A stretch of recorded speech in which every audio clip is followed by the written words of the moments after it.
Patient आस्था hospital इथं admit झाला होता.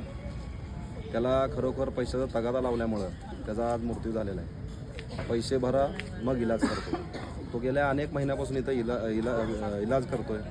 पैसेसुद्धा भरले आहेत. इथे एक जवळपास 5-6 लाख रुपये भरले त्याचे. आता परत त्याला एक 3-4 दिवसापूर्वी त्याला त्रास होत होता म्हणून इथं ॲडमिट केलं.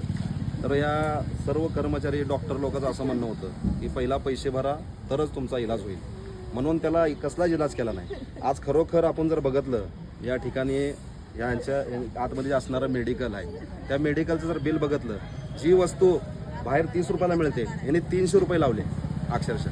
म्हणजे हे कसलं लुटमार.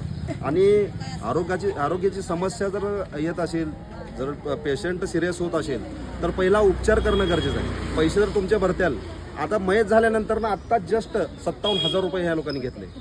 म्हणजे पैसे भरले तर इलाज होईल, पैसे नाही भरले तर इलाज. आणि इथं कुठलाही कर्मचारी व्यवस्थित नाही.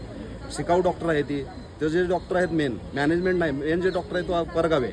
म्हणजे खरोखर इथं या ठिकाणी चुकीचं चालू आहे. गोरगरीब लोकांच्या जनतेचे खेळण्याचं काम चालू आहे. गोरगरीब लोकांच्या टाळूवरची लोणी काढण्याचं काम चालू आहे.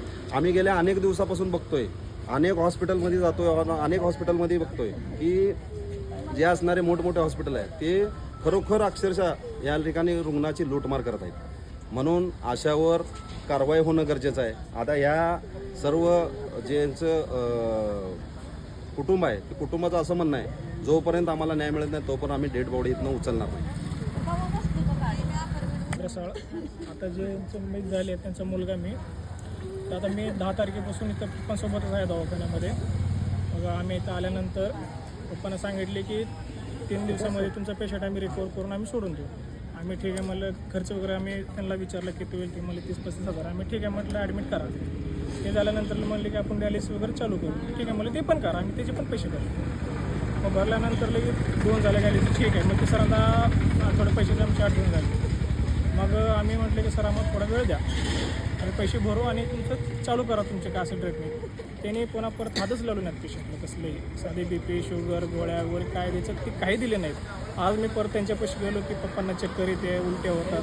ते की बोलण्यासाठी गेलो तर ते म्हणतात की लगेच की तुम्ही आधी पैसे भरा, आम्ही मग ICUमध्ये तेव्हा घेणार. मग आज काय झालं? आज काय पैसे आता गेले आणि पैसे पण भरले, पैसे पण घेतले आमच्याकडून त्याने. आता आम्हाला त्याचा न्याय पाहिजे. आज प्रकार असा झाला की स्वतः पेशंट त्रास व्हायला, उलट्या व्हायल्यात म्हणून स्वतः सांगायला, नर्सला बोलवायला की मला ट्रीटमेंट चालू करा. अक्षरशः लोकांनी म्हणले जर तुम्ही पैसा भरत नाही तर आम्ही हात लावत नाही. जागेवर त्यांनी प्राण सोडलाय. कशासाठी?